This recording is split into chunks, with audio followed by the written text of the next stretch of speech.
1924 December 25న ప్రారంభించబడిన ఈ church ఎత్తు 175 అడుగులు, పొడవు 200 అడుగులు, వెడల్పు 100 అడుగులు.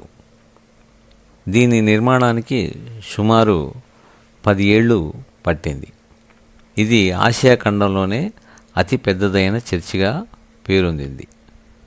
ఇక్కడికి ప్రతిరోజు అనేక మంది భక్తులు వచ్చి ప్రార్థనలు చేసుకుని వెళ్తూ ఉంటారు.